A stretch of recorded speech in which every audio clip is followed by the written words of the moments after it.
Okay, hi, good morning, everybody. My name is Kaylee Hoover. I'm a graduate student here at IUP pursuing a master's in safety science, and today I'm going to be doing a presentation on how to navigate multi-employer worksites.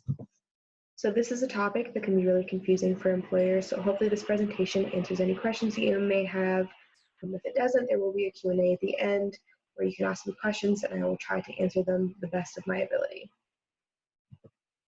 So for the objectives, we're going to distinguish the difference between a creating, correcting, controlling, and exposing employer.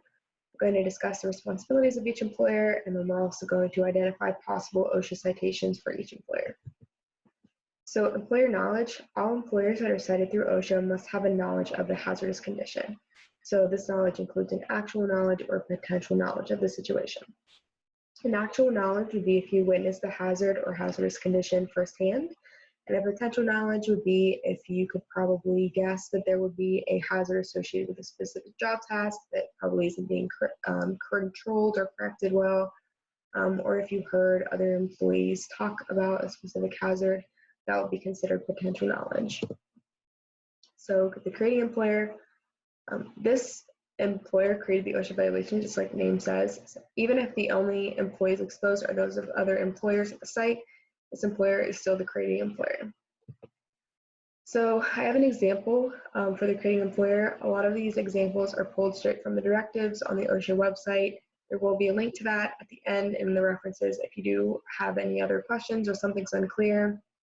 It's a really great tool for you to reference. So for this example, the employer host operates a factory. It contracts with company S to service machinery. The host fails to cover drums of a chemical despite S's repeated requests to do so. This results in airborne levels of the chemical that exceed the PEL. So in this example, the employer host would be the creating employer, even if it doesn't have any of their employees exposed. It's still exposing company S's employees to the hazard. So in this case, they would be cited through OSHA for being the creating employer. So next, we have the exposing employer. So this employer is whose own employees are exposed to the hazard. They are responsible if their employees have been exposed to the hazardous conditions. So this employer is citable if they knew about the hazard or would have known if they practiced due diligence. So what is due diligence? It has a couple different names. You can call it reasonable diligence or reasonable care, but it's all the same thing. It's a fair and adequate amount of care related to those circumstances. So what this means is if you're being attentive to your job site and you know what's happening on your job site, you're talking to your employees and also doing worksite inspections, that all kind of counts as reasonable diligence. So for an exposing employer example, the unprotected rebar on either side of an access ramp presents an impalement hazard. Subcontractor E, an electrical subcontractor, does not have the authority to cover the rebar. However, they have several times subcontractor E asked the general contractor, employer GC, to cover the rebar. In the meantime, subcontractor E instructed its employees to use a different access route that avoided most of the uncovered rebar and required them to keep as far away from it as possible. So in this example, employer GC would be the exposing contractor, or the exposing employer, I'm sorry. And in this specific example, subcontractor E would not be cited because they did do reasonable diligence. They showed reasonable diligence by telling their employees to go a different access route and require them to keep as far away.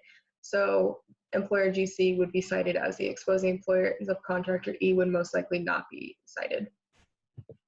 So next is the correcting employer.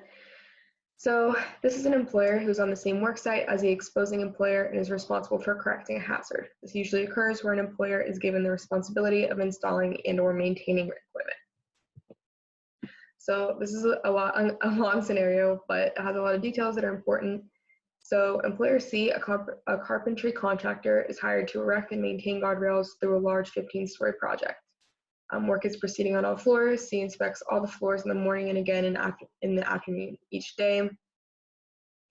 I'm going to kind of skip through here. Other subcontractors are required to report damaged or missing guardrails to the general contractor, who immediately forwards those reports to C.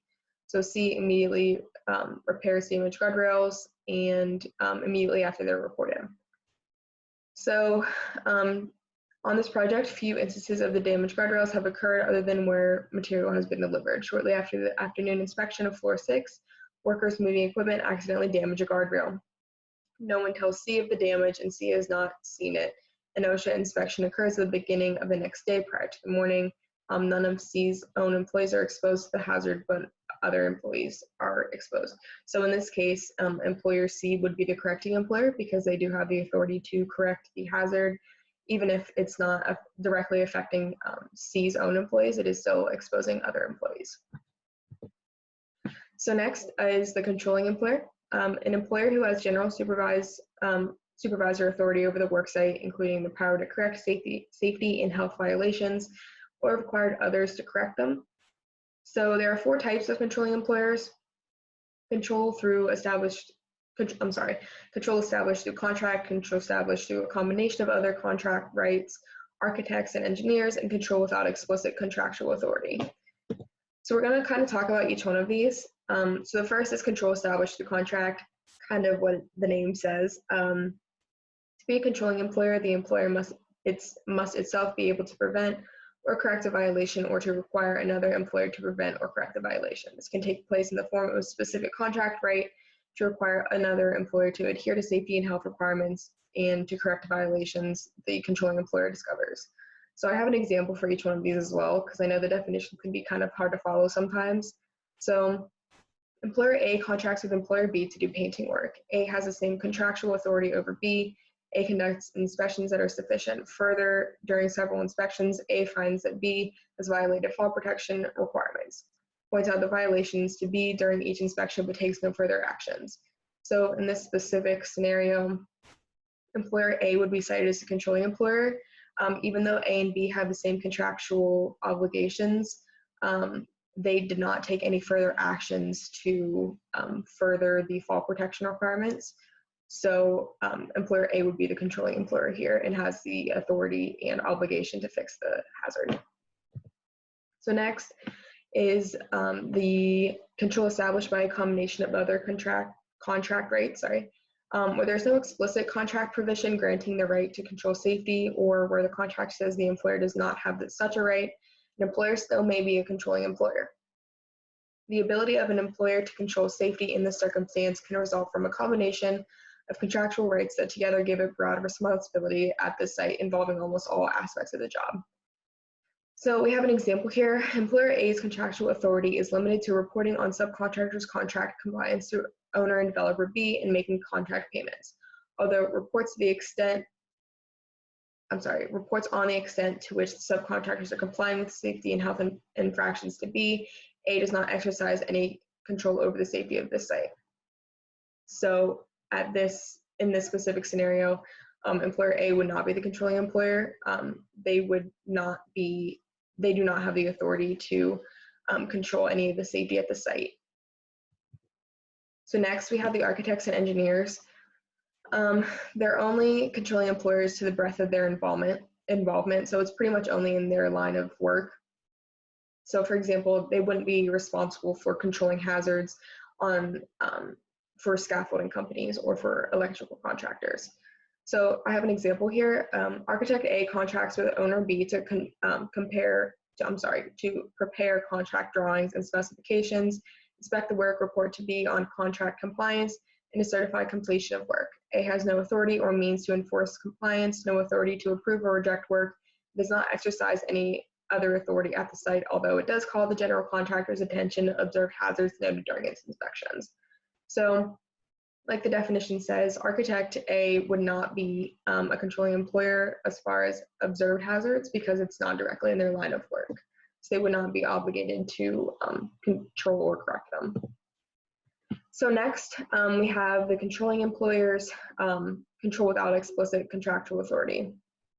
So even where there's nothing in the contract stating that an employer is responsible for safety, if an employer exercises broad control over subcontractors, they can be liable for controlling a hazard.